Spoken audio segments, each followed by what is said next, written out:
वालेकुम। खैर मकदम है एक बार फिर से आपका अपने YouTube channel Khan education hub पर। आज के इस वीडियो में हम पढ़ेंगे कसीदे का फ़न। इस वीडियो का जो मौजू है वो है कसीदा। कसीदा उर्दू अदब की एक अहम सिन्फ़ है और ये फ़र्स्ट ग्रेड, सेकंड ग्रेड और भी कई एग्ज़ाम के लिए इम्पोर्टेंट है, क्योंकि ये सभी एग्ज़ाम के सिलेबस में दिया गया होता है। इससे पहले वाली वीडियो में हमने उर्दू की पैदाइश के मुख्तलिफ़ नज़रियात के बारे में एक वीडियो बनाया था। अगर वो आपने नहीं देखा है तो वो वीडियो ज़रूर देखें, उसका लिंक आपको डिस्क्रिप्शन में मिल जाएगा। इस वीडियो में हम पढ़ेंगे कसीदे के बारे में। बिना देरी के चलो शुरू करते हैं। अगर ये वीडियो आपको पसंद आई तो इस वीडियो को लाइक करें, इसे अपने दोस्तों के साथ शेयर करें और चैनल सब्सक्राइब ज़रूर करें। कसीदे का फ़न। कसीदा अरबी ज़बान का लफ्ज़ है। जैसा कि आपको पता है कि कसीदा अरबी ज़बान का लफ्ज़ है।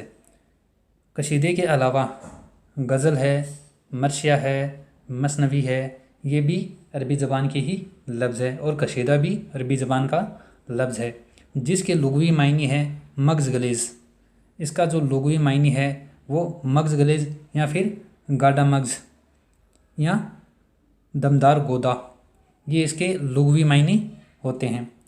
कसीदा है वो अरबी ज़बान का लफ्ज़ है और इसके लुग़वी मायने है मग़ज़ गलेज़ या फिर गाढ़ा या दमदार गोदा।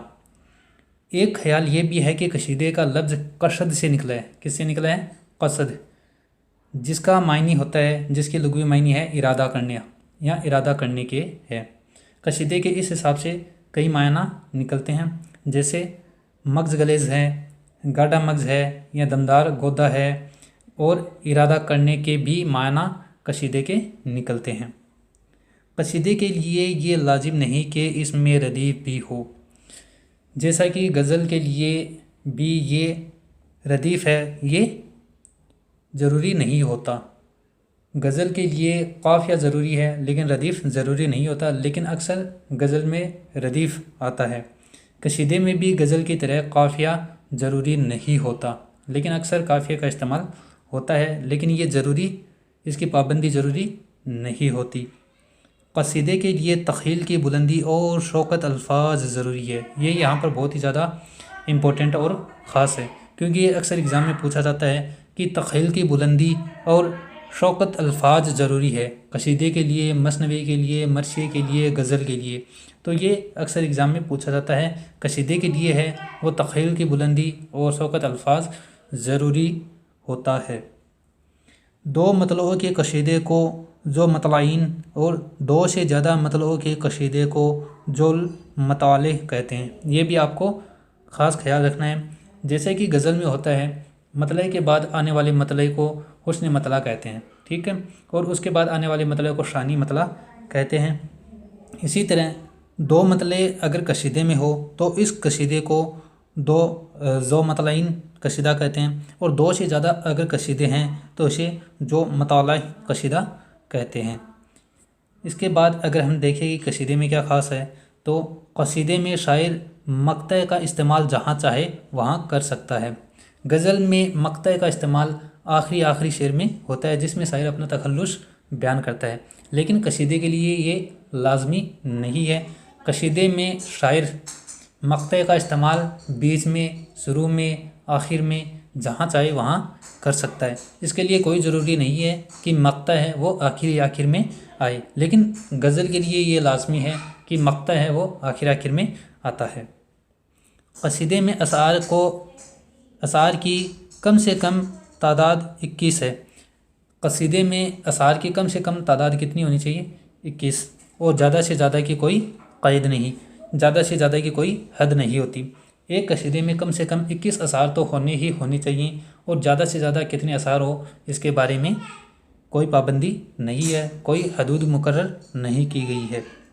अरबी शोरा कसीदे की इब्तिदा में इश्क के अशार लिखते थे जिनको तस्बीब कहते हैं, और ये जो गज़ल है ये तस्बीब से ही निकली है। ख़ास ख्याल रखिए कि अरबी शोरा कसीदा लिखने से पहले कुछ इश्क के अशार भी लिखते थे, उसे क्या कहते हैं? तस्बीब। और तस्बीब है ये कसीदे का एक अहम जुज़ है और पहला जुज़ है।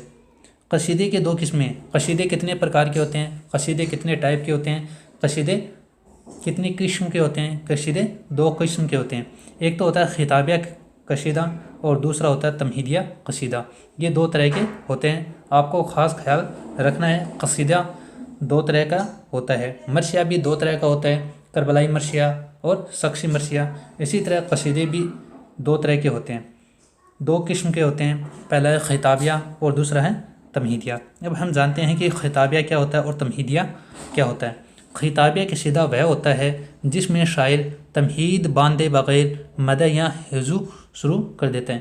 خطابیہ قصیدہ اس قصیدے کو کہتے ہیں جس میں شاعر بنا کوئی تمہید باندھے بغیر مدح کے ہجو یا مدح شروع کر دیتا ہے۔ خطابیہ قصیدہ وہ ہوتا ہے جس میں شاعر تمہید باندھے بغیر ہی کسی کی برائی یا اچھائی بیان کرنا شروع کر دیتا ہے، اسے خطابیہ قصیدہ کہتے ہیں۔ اور جس قصیدے میں تمہید باندھی جاتی ہے، ٹھیک ہے، جس قصیدے میں شاعر مدح یا ہجو سے پہلے تمہید باندھتا ہے اسے تمہیدیہ قصیدہ کہتے ہیں۔ یہ آسان ہے، جس میں تمہید باندھی جاتی ہے اسے تمہیدیہ قصیدہ کہتے ہیں، اور جس میں مدح یا ہجو سے پہلے تمہید نہیں باندھی جاتی اسے خطابیہ قصیدہ کہتے ہیں۔ یہ قصیدے کے دو پرکار ہیں، دو قسم ہیں۔ اردو قصیدے کے اجزائی ترکیبی 5 ہے، یہ بھی آپ کو خاص خیال رکھنا ہے، کئی جگہ آپ کو 4 بھی ملیں گے، لیکن اصل میں قصیدے کے اجزاء ہیں وہ 5 ہیں۔ NCERT کی کتاب میں ہیں وہ 5 دے رکھے ہیں۔ اگر ایگزام میں کوئی سوال آئے کہ قصیدے کے کتنے اجزاء ہیں تو آپ کو 5 ہی کرنا ہے۔ اگر 5 آپشن میں نہ ہو تب آپ کو 4 کرنے ہیں، اگر 5 آپشن میں ہیں تو ہمیں 5 ہی کرنے ہیں۔ 5 اجزاء کون کون سے ہیں اسے ہم دیکھتے ہیں۔ پہلا ہے تسبیب، جس کے بارے میں ہم نے تھوڑی دیر پہلے پڑھا تھا کہ عرب شعراء قصیدہ لکھنے سے پہلے کچھ عشق یا اشعار لکھتے تھے جسے تسبیب کہتے ہیں، اور غزل کی ابتدا اسی تسبیب سے ہوئی ہے۔ پھر ہے گریز، یہ دوسرا بندو ہے یا دوسرا جز ہے۔ پھر ہے مدح یا ہجو، دونوں میں سے کوئی بھی ہو سکتا ہے۔ ایک ہے مدعا یا حسن طلب، ایک ہے دعا۔ اب ہم ان کو الگ الگ جان لیتے ہیں۔ تسبیب سے مراد وہ اشعار ہیں جو قصیدے کی ابتدا میں تمہید کے طور پر لکھے جاتے ہیں۔ تسبیب کو ہم تمہید بھی کہتے ہیں، یہ بھی خیال رکھیے کہ تسبیب کو ہی تمہید کہتے ہیں۔ قصیدہ لکھنے سے پہلے شاعر کچھ عشق یا اشعار لکھتا ہے جسے تسبیب یا تمہید کہتے ہیں، یہ ایک ہو گیا۔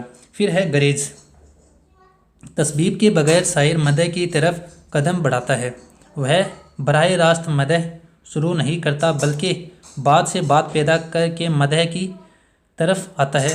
اس بات سے بات پیدا کرنے کو گریز کہتے ہیں، اور یہ سب سے نازک قصیدے کا سب سے نازک جز ہے وہ گریز ہوتا ہے۔ تسبیب باندھنے کے بعد شاعر کسی کی بھی مدح یا ہجو کرنا چاہتا ہے تو اس سے پہلے کچھ اشعار لکھتا ہے، ٹھیک ہے، ہجو یا مدح کی طرف آنے کے لیے تسبیب کے بعد کچھ اشعار لکھتا ہے جن کی تعداد 2 سے 4 کے بیچ ہو سکتی ہے، تو اسے کیا کہتے ہیں؟ گریز، ٹھیک ہے، یہ سب سے نازک جز ہوتا ہے۔ اس کے بعد ایک نام اور آتا ہے جسے ہم کہتے ہیں مدح، اور دوسرا نام اس کا ہجو بھی لکھ سکتے ہیں۔ گریز کے بعد شاعر کا سب سے امپورٹنٹ جو کام ہے وہ ہوتا ہے مدح، اور یہ قصیدے کا سب سے اہم جز ہوتا ہے۔ سب سے نازک جز کون سا ہوتا ہے؟ گریز، اور سب سے اہم جز ہے وہ مدح یا ہجو ہوتا ہے۔ قصیدے کا معنی یہی ہوتا ہے، اسی لیے قصیدہ لکھا جاتا ہے کہ کسی کی مدح کی جائے، کسی کی اچھائی بیان کی جائے یا پھر کسی کی برائی بیان کی جائے۔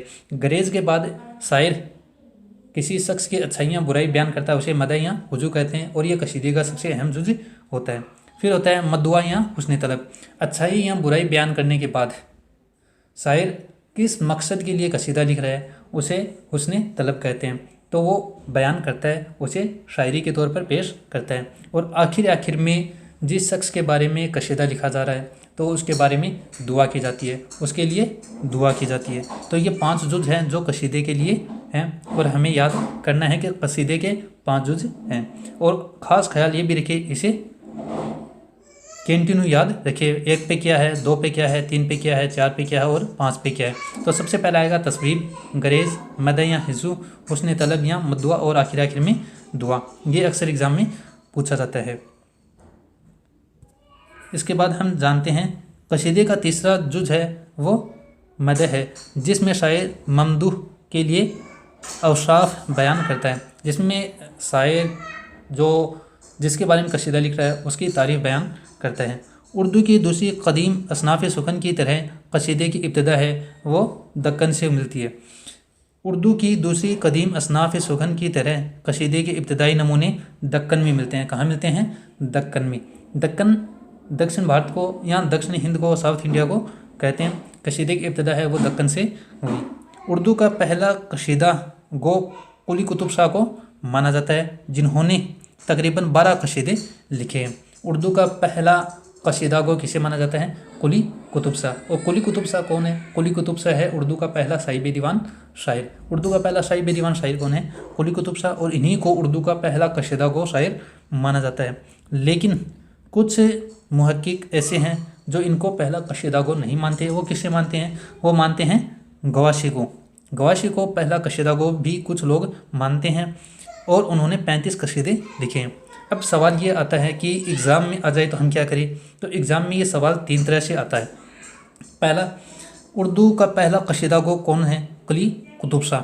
अगर ये ऑप्शन में है तो हमें कुली कुतुब शाह ही करना है। गवाशी ऑप्शन में है तो हमें नहीं करना, क्योंकि एग्ज़ाम में इसका आंसर कुली कुतुब शाह ही माना जाएगा। अगर कुली कुतुब शाह नहीं है तो दूसरा हमारे पास ऑप्शन है गवाशी। गवाशी अगर कुली कुतुब शाह नहीं है तो इसका जवाब गवाशी आएगा। और तीसरा टाइप का सवाल ऐसा आता है कि उर्दू का पहला बाकायदा कसीदा गो कौन है? बाकायदा, ये नाम आपको देखने को मिलेगा। उर्दू का पहला बाकायदा गो कसीदा निगार कौन है? तो इसका नाम आएगा सौदा। सौदा मिर्ज़ा मोहम्मद रफ़ी सौदा है, वो उर्दू के पहले बाकायदा गो गज़ल गो शायर हैं। और हिजविया कसीदे की शुरुआत भी सौदा से ही मानी जाती है। सौदा का एक मशहूर मारूफ कसीदा है जिसका नाम है तज़हीक़े रोज़गार, जो कि एक हिजविया कसीदा है। उर्दू का बाकायदा पहला कसीदा गो सौदा है। इसके कसीदों की तादाद 54 है और कई जगह आती है 43। कितनी? 43, जिनमें 39 मदहवियाँ हैं और 4 हैं वो हिजविया कसीदे हैं। कुल 43 है और कई जगह आता है इनके कसीदे की तादाद 54 है, लेकिन आपको 43 ही करनी है। अगर 54 ऑप्शन हो जो 43 ऑप्शन में ना हो तब हमें 54 करनी है। उर्दू का पहला बाकायदा कसीदा गो है सौदा। अब कसीदे के बारे में मुख्तलिफ अक़वाल क्या क्या हैं, कौन कौन से कौल हैं जो हमें अक्सर एग्ज़ाम में देखने को मिलते हैं। सबसे पहला कौल आता है वो आता है अल्ताफ़ हुसैन हाली का, और ये बहुत ही ज़्यादा इम्पोर्टेंट है और अक्सर एग्ज़ाम में पूछा जाता है। जिंदों की तारीफ़ को कसीदा कहते हैं और मुर्दों की तारीफ़ को, जिसमें तासुफ़ और अफसोस भी शामिल होता है, उसे मरसिया कहते हैं। सीधी सी तारीफ़ अल्ताफ़ हुसैन हाली ने कसीदे और मरसिए की है। उनका मानना है कि जिंदों की तारीफ़ को कसीदा कहते हैं और मुर्दों की तारीफ़ को मरसिया कहते हैं।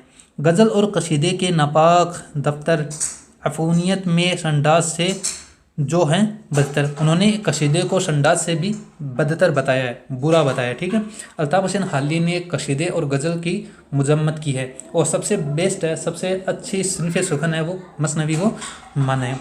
दूसरा कौल हमारे सामने आता है, कसीदे की बुनियाद महज तकलीदी मज़ामीन पर नहीं बल्कि शायर की जोश और वलवले पर हो तो शायर निहायत बुलंद हो जाता है और ये कसीदे का ज़रूरी वस्फ़ भी है। ये भी कौल हाली का ही है।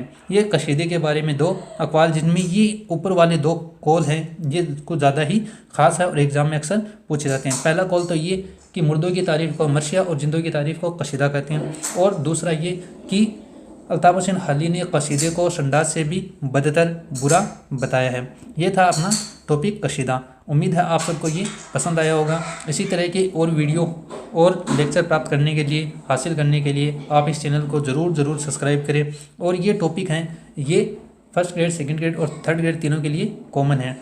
हम शुरुआत में फर्स्ट ग्रेड, सेकंड ग्रेड और थर्ड ग्रेड के लिए जो कॉमन टॉपिक है उन्हीं के वीडियो बनाएंगे। उसके बाद हम फर्स्ट ग्रेड, सेकंड ग्रेड और थर्ड ग्रेड के अलग अलग वीडियो बनाएंगे। उम्मीद है आप सबको ये पसंद आया होगा। वीडियो देखने के लिए आपका तहे दिल से शुक्रिया और चैनल सब्सक्राइब ज़रूर करिए।